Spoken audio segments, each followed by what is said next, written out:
it was a stepfather that we lived with, and it was just me and my mum at the time, and yeah, we just went through a lot of violence, and even some kind of, it's like sick torturous things that he would do to us. I saw various amount of things from my mum being, how can I put it, kicked around like she's a bicycle, hit with various objects such as from my memory it was a baseball bat, having jumped some baby lotion bottle thrown at her while she had me in her hand, and various other objects, anything that basically could be found. And she also physically handled as well, which really didn't help the situation, as it most importantly affected the pregnancy when she had my sister back in 2001. But until this day, she's been shown how to get through it.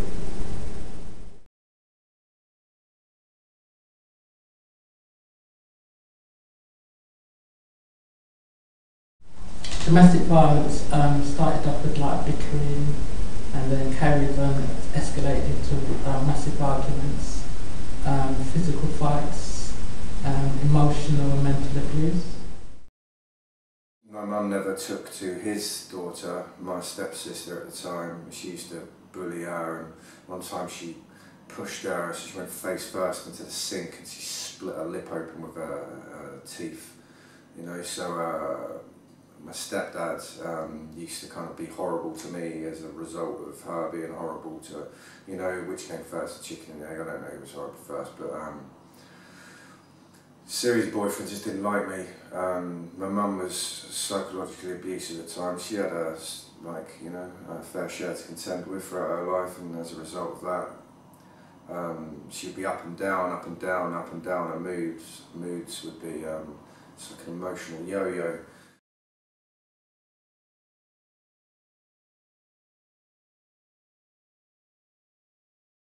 I just remember at the time, around the time that it happened, having a lot of nightmares, being very fearful,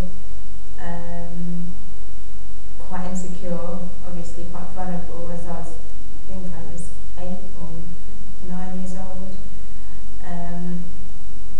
This was my dad, who's supposed to be my hero, protect me, and I just saw my mum nearly being almost killed, if you like. I just remember thinking, or feeling like, I don't know if it's like a father-daughter thing, but I love my dad. I still do love my dad. But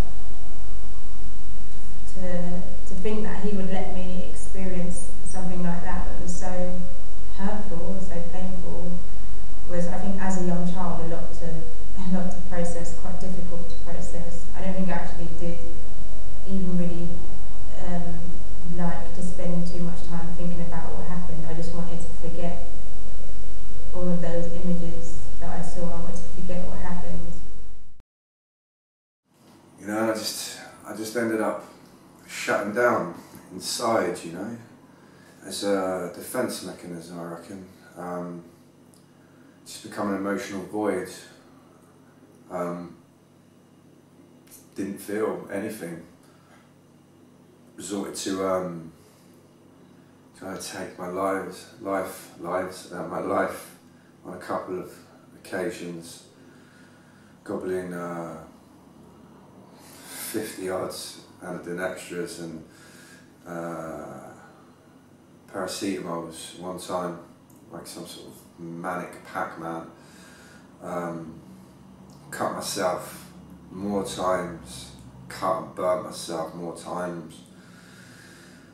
Now I care to remember, but they're battle scars, I look at them not with disgust and embarrassment like I used to, but I look at them like, despite all that, you're still here, right? You're still here. Even at that age, a young age, I felt depressed, even though I didn't know at the time that it was depression. And that sort of carries on with you even when there's no arguments or fighting going on. It's very, very oppressive. In terms of my mental health state, it was up and down every day. For a very long time, it was a thing where I received a lot of counselling because of what I saw, how it affected me in terms of school-wise, whether it's interaction with the pupils, members of staff, etc., especially when it came to females because of how I was when I was younger, especially when it came to having a bad temper and not being able to control my emotional state, literally. Until this day, I still ponder such issues because it is something which is never going to go away. I didn't know it at the time, but it started from a point of self-harm. So I used to overeat to comfort myself. So I used to just eat everything. That was my comfort. I'd find my solace in food and eat and eat and eat until I ballooned to, like, I don't know, about 15 stone, which is, you know, pretty big for a young person of school age. And obviously, and I was also very depressed, and I didn't know, I know now, but at the time I was going through post-traumatic stress disorder that affected me as I got older.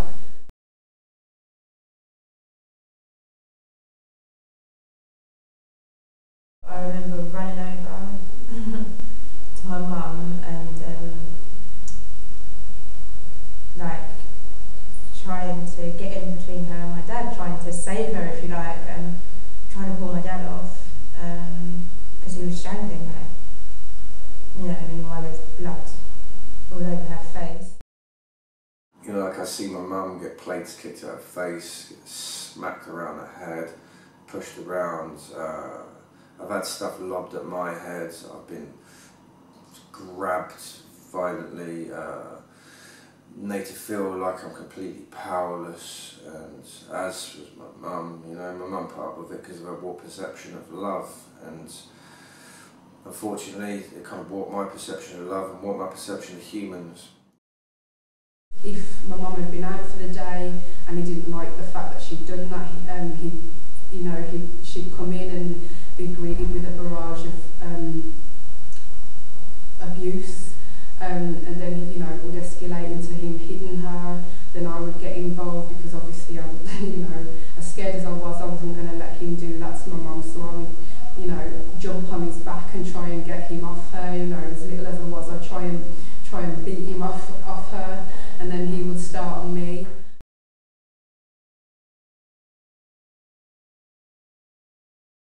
Get out, tell someone, never. I think it's almost an illusion or a lie to say that you're going to stay for your children because your children are suffering in a situation more than you probably know, or more than anybody knows. The effects are long lasting and far damaging, you know, and some of these, even though they might not be getting physically hurt, the emotional scars run so deep. I mean, I'm 30 now, and some of this stuff happened when I was 8 years old, and it's just stuff that I will never forget. Of all the things I've found in life, no moment's better than this. Of all the things I'd ever known, nothing prepared me for your kiss. If we fly